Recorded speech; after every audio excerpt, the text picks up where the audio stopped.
practice set 1.3 question number 8 and this one is 9. Okay. See here. You can see in the diagram segment AC and segment PD intersect each other in point P. काय सांगितले बघा, segment AC and segment BD intersect each other in point P. मराठीत कसं म्हणणार आपण, रेख AC व रेख BD परस्परांना P बिंदूत छेदतात. This one is a given information. Next one, अजून काय दिले बघा, AP upon CD बघा, AP upon CD is equal to BP upon DP. This one is a given information. हे इन्फॉर्मेशन आपल्याला दिलेले आहे क्वेश्चन मध्ये, जी क्वेश्चन मध्ये आहे ती तिथे कॉपी करायची आहे. गिवन पक्ष प्रूव्ह काय करायला सांगितलंय, हे दोन ट्रायंगल आपल्याला सिमिलर दाखवायचे. ट्रायंगलची नाव बघा मात्र, एबीपी एबीपी दिसतोय, एबीपी सिमिलर ट्रायंगल सीडीपी. ए ने इथे स्टार्ट झालं बघा, एबीपी इथे स्टार्ट कशाने केलं, सीडीपी ने स्टार्ट केलं. असे दोन ट्रायंगल सिमिलर दाखवायचे. ही इन्फॉर्मेशन दिलेली आहे, ही आपल्याला प्रूव्ह करायचं आहे. हे त्या क्वेश्चन मध्ये आहे, फक्त आपल्याला लिहायचं एवढंच. कसं आहे, in triangle ABP and triangle C, हे दोन ट्रायंगलची नावं लिहायची. मराठीत लिहिताना फक्त पुढे असं लिहितात मध्ये. बघा आपले दोन ट्रायंगल सिमिलर दाखवायचे. तुमच्या लक्षात आहे का, पहिल्यांदाच त्यांनी ना दोन साइड प्रोपोर्शन मध्ये दिलेले आहे. बघा काय दिले बघा, एपी अपॉन सीपी. बघा याची साइड एपी आणि याची side CP. AP upon CP, AP upon CP is equal to BP upon DP. This one is given information, दिलेली माहिती. म्हणजे two sides are in proportion. बघा याचा आणि याचा रेशो घेतलेला आहे, याचा आणि याचा रेशो घेतलेला आहे. दोन साइड प्रपोर्शन मध्ये आहे. आणि मला सांगा, हा अँगल आणि हा अँगल, हे दोन अँगल तर कॉन्ग्रुएंट असतील. कोणत्या टाइपचे अँगल आहे, अपोजिट अँगल. सांगा या अँगलचं नाव काय येईल बघा, अँगल एपीबी. आणि इकडचं काय होतं, पी मध्ये ठेवा सीपीबी. बघा एपीबी आणि सीपीबी सपोर्ट काय, अपोजिट अँगल्स. मराठीत काय म्हणतात त्याला, विरुद्ध कोन.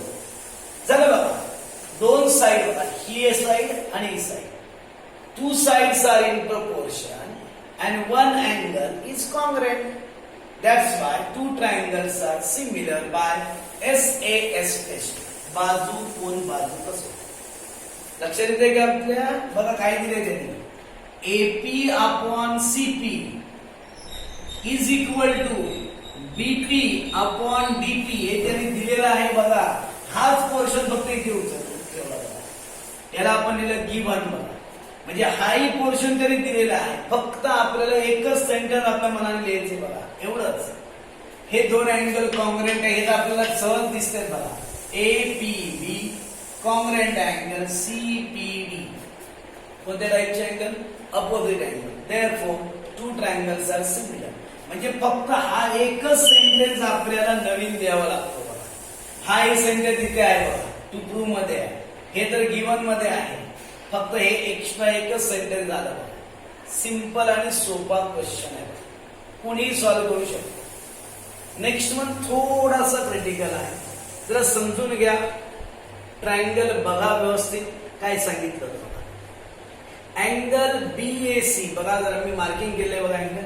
अँगल बीएसी, हा अँगल बीएसी कम्प्लीट अँगल, पूर्ण angle BAC. Congruent angle ADC, ABC हा पूर्ण अँगल. बघा हा पूर्ण अँगल आणि हा अँगल, हे दोन अँगल कॉन्ग्रुएंट आहेत. आणि यावरून आपल्याला प्रूव्ह काय करायचंय, CA square is equal to CB into CD. हा पार्ट आपल्याला प्रूव्ह करायचा आहे, म्हणून त्याला साध्य टू प्रूव्ह. घेतला बघा सिद्ध. तुम्हाला काय करायचं हे लक्षात घ्या, व्यवस्थित समजून घ्या. पहिल्यांदा हा पूर्ण मोठा ट्रायंगल आणि हा इथला ट्रायंगल, हे दोन ट्रायंगल सिमिलर दाखवायचे आहे.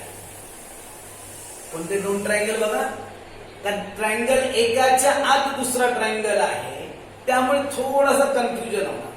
Bigger one which one, ABC बघा दिसू का तुम्हाला, मोठा ट्रायंगल हा आणि हा एक ट्रायंगल याच इकडचा. हे दोन ट्रायंगल तुम्हाला कॉन्ग्रुएंट दाखवायचे, पण नावं कशी घेतलीत बघा. इन ट्रायंगल ABC बघा, व्यवस्थित बघा मी कसं नाव लिहू बघा. ABC ट्रायंगल ABC आणि दुसऱ्या ट्रायंगलचं नाव कसं घ्यायचं बघा, DAC. आपल्या लक्षात येते का, नाव घेत असताना ट्रायंगलचं पण नाव लिहित असताना इथे बघा, इथे A अँगल पहिला आला, इथे अँगल कुठला आला, D पहिला आला.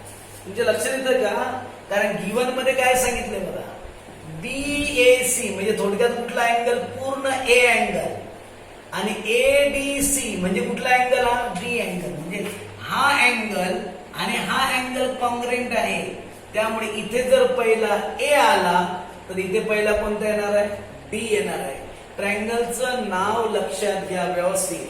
आणि शेवटी तर इथे पण बघा, दोघांना पण C अँगल कॉमन आहे बघा.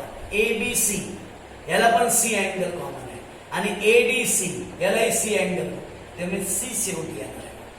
म्हणून नाव ट्रायंगलचं व्यवस्थित घ्या. एकदा तुम्ही नाव व्यवस्थित लिहिलं की तुम्हाला प्रॉब्लेमच येणार नाही. पहिल्या ट्रायंगलचं नाव काय, ABC, आणि सेकंडचं नाव काय घेतलं बघा, D. पहिल्यांदा D घ्यायचा, DAC. ओके, मला सांगा दोन ट्रायंगल तुम्हाला सिमिलर दाखवायचे. मग सिमिलर दाखवण्यासाठी दोन अँगल तुम्हाला दाखवते इथे बघा. मग अशी दाखवलं बघा, मोठा ट्रायंगल दिसतो तुम्हाला, बिगर ट्रायंगल, त्याचा हा अँगल आणि ह्या ट्रायंगलचा हा अँगल, हे दोन तर कॉन्ग्रुएंट त्याने दिलेलंच आहे बघा.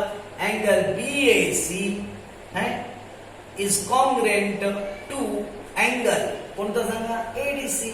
दिस वन इज गिवन इन्फॉर्मेशन बघा. हा अँगल आणि हा अँगल, हे दोन अँगल तर कॉन्ग्रुएंट आहे, हे दिलेलं आहे. आणि तुमच्या लक्षात येतं का बघा, हा अँगल दोघांना पण कॉमन आहे बघा, तुम्ही बघू शकता. ABC याला पण C अँगल आहे, DAC याला पण अँगल C आहे. म्हणजे C अँगल तर कसं आहे, कॉमन आहे. म्हणून बघा नाव लिहिताना कसं लिहिलं बघा, C मध्ये ठेवायचं आहे.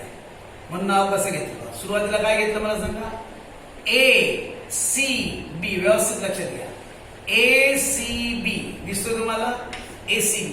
आपण इथे स्टार्टला कुठला अँगल घेतलाय, A, म्हणून इथे स्टार्टला कुठला घेतलाय, D. बघा इथे A स्टार्टला आहे म्हणून इथे कोण येतं ना, D. म्हणून काय नाव आहे याचं, DCA.